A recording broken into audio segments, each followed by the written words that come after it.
there. University of Texas at Austin did do most of all the research and archaeological digging there, and some private people as well that live in the community of George West also. These are the beauties now of Choke Canyon State Park. The biggest thing, of course, in our park is fishing. This gentleman right here caught this fish there at Choke Canyon. It broke a record not only statewide but North American-wise, 15.6-pound largemouth bass for the record for our year that year. Monarch butterflies coming in gradually from Mexico into here. Our biggest thing right now at the park, is this little bird right here. Since he was found about 4 months ago, we've had 1,200 people come into the park just to look at him. He is called the northern jacana. He is not supposed to be in this area. He comes down from South America. But he is in our park, and we don't know why. But there's been 1,200 people to come see him. The furthest man to come see him is from St. Petersburg, Russia. And did not come here for any other business, but just to watch that bird right there. Just to come see him. So like we are avid historians, there are people that are avid birders, believe it or not. Surrounding towns and history, I'm going to buff up because I know you already went through McMullen County, but these are the other 3 towns we're going to kind of talk about. This picture was actually given to me by Mr. Briscoe, which is the ag teacher in Three Rivers that retired. He got this from his father, my understanding was. And all these guys right here were taken in front of the Live Oak County Courthouse. And they were going through to San Antonio Livestock Show and Rodeo to do performances. And what Mr. Briscoe told me is that I don't know who all these are. So we always tell people that we do this presentation for Winter Texans in our park now every Tuesday and Thursday to kind of tell us who these are. Real quickly, this is Roy Rogers. This guy right here, I don't know his name, but during the westerns of Roy Rogers during the 40s and 50s, he played a bad guy all the time, but he grew up in my generation, the late 60s and early 70s, as a skipper. That's right. And somebody said this is Tex Ritter. I don't know. Yeah. This guy is actually the sheriff of Live Oak County that time. You can tell because he has 2 gun belts. One is to shoot and one's to hold his pants up. And he's a little distance from the other guys. He's a little distance. McMullen County, y'all talked about. I know you already talked about it already, but it was founded in 1858. I'm just going to go through these real quick near the Frio River. This is actually taken at one of the ranches near McMullen County. It's a chuck wagon. This is the oldest picture that I could find. There's some of them that are actually older from this afternoon. I saw this morning, of downtown Tilden, what it looked like during that time era. This is where the courthouse was stepped before they made it out. A lot of people don't know this, but the settlement acts as a home guard post for the 29th Brigade of Texas Conventional Military during the Civil War. During the 1860s, Rio Frio became known as Dogtown. Tilden is the only town I know in Texas that changed its name about 3 or 4 times. Court makes changes to the town. In 1871, John C. Ross, the district clerk of Live Oak County, established the first county court of Dogtown. Dogtown name was changed to Colfax. Once the courts were finally organized in 1870, town Colfax was named Tilden and chosen the county seat.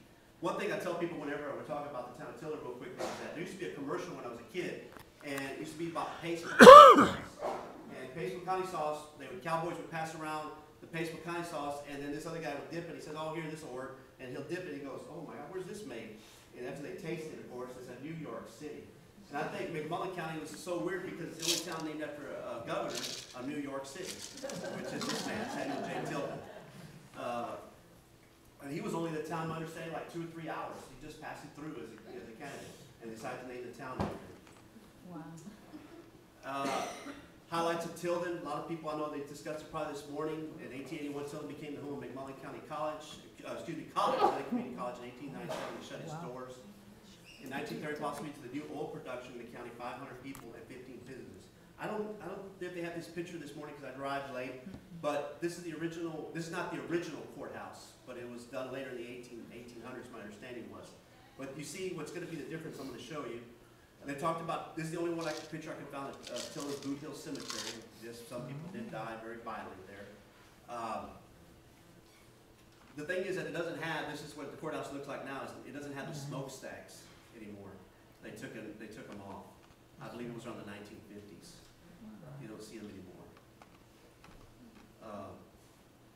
Three Rivers, Texas. I got these pictures from the website, Chamber of Commerce. Traces began in July 1930 with a grand opening and first sale of land by Charles R. Tips.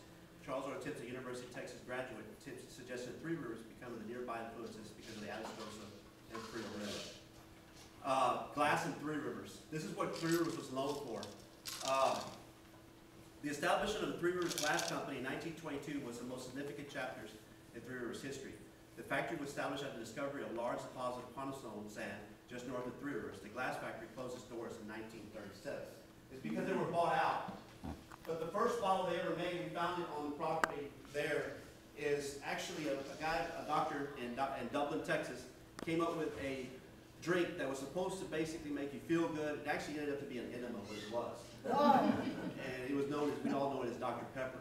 But before it was Dr. Pepper, the manufacturing company that came up with the first bottle for Dublin, Texas, was actually not Dr. Pepper, which it was in this bottle, but of course he changed it. The recipe was Dr. Wells.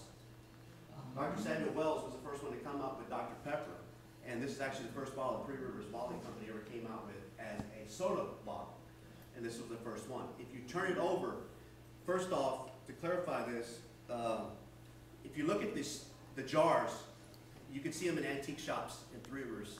There's one still there, I believe, today. And it has 3R, which stands for Three Rivers. It has a number, which represents the number that the bottle was made. The sixth bottle, it could be 600, whatever. It always had a star in the middle. This is the bottom of the jars. Wow. Since the company doesn't exist anymore, the bottles range anywhere from $150 to $1,000 right now, minimum. And so they're very rare. And so that's one of the things that they kind of have. This one didn't have the 3Rs. It was the first bottle they made, and why they didn't, but it had the shape of the factory at the bottom. I'll put this up here, you can see it. It had a 1. It was their first bottle. Sign to say this bottle's not worth anything other than having it in my house, but or have, excuse me, in the interpretation center, not in my house, the interpretation center.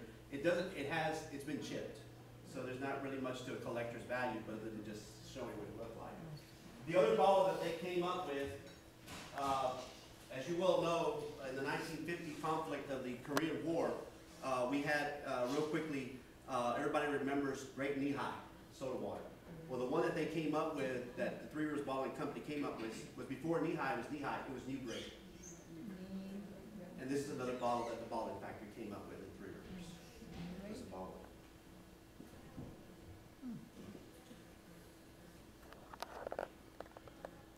Three Rivers, Texas today. Three Rivers today is a prosperous community of 2,000, many of whom work at the Three Rivers Refinery, originally the Three Rivers Refinery, started in 1933, or the Federal Bureau of Prisons and Correctional Institutions. That's where mostly the employment is in the town, and also great school district also. George West, Texas is a city in Live Oak County. We're talking about George West. George West was a land venture and rancher enterprise of George Washington West and Katie West. They began to build the town in 1913. This is an original picture of the George West Cowboys, George Washington West Cowboys that are actually in here that we got. George Washington West, the original Live Oak County Courthouse was actually in, in Oakville, excuse me. You'll see the original courthouse there. George Washington West actually offered the railroad $100,000 and a free easement through his land to build George West. He offered $75,000 to build a new courthouse if the county seat was originating from Oakville, and voters approved the measure, believe it or not, in 1918. George West, Texas today is the county seat of Live Oak County. George West was named the storytelling capital of Texas in 2005 by the Texas Senate. The primary income is ranching and hunting. Please have a safe trip home. This is our cowboy limousine, just to show it to you. This is my presentation. Cute. And so any questions we'd like to know. So that's all I have. So I appreciate it. Yeah. Yes.